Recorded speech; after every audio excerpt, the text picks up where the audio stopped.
I'm a child of the 1929 Depression. From the age of 10, I remember living in a six-family, tenement row house in Queens. I never had the opportunity to do much traveling except on the subway when I went to Brooklyn or to Manhattan. So by the time I got to high school, I became very fascinated with the Latin American culture. I had a Spanish teacher who was teaching us how to sing and dance, and it was so fascinating that I decided that I wanted to get out of New York and go someplace where I can really enjoy all that culture. Well, I graduated and decided that I had to find a place where we could travel, where I could be involved with traveling. So I went into the export field and found that after a while I wasn't doing anything but sitting in the office doing document work, you know. And at that time the Second World War was beginning and opportunities were opening up. So I entered the military as a civilian for the Brooklyn Army base. But I was discouraged then because I wasn't doing anything but sitting in an office. And I decided, well, I'm going to join the Navy. Maybe I'll get someplace. But all I did was go to Hunter College and get some indoctrination. And then they shipped me off to Oklahoma via Canada to march around in the mud for a couple of months. I finally was getting very frustrated and disgusted with that kind of training and decided I wanted to be an aviation mechanic. I wanted to go where it was warm, West Coast, Florida, any place.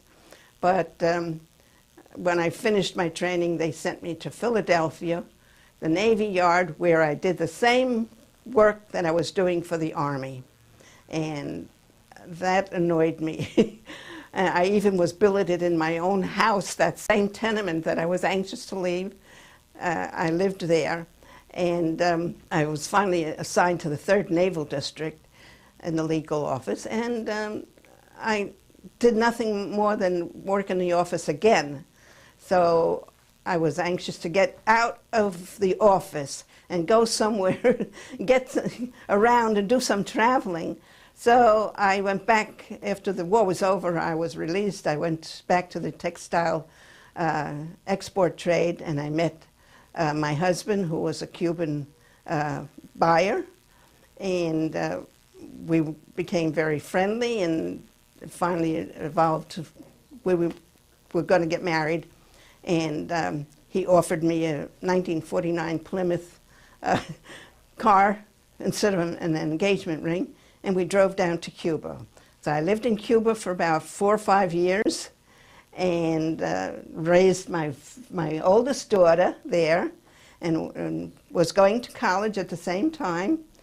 And then political and economic situation forced us to return to New York City.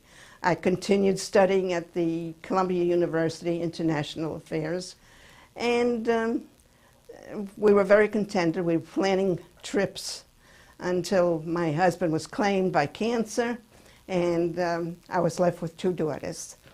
I still wanted to travel. I was very frustrated because I was still in New York, and I went to the Spanish embassy and applied for a scholarship, and I was awarded one. Went to Spain to study culture, Spanish culture, for a year at the University of Madrid.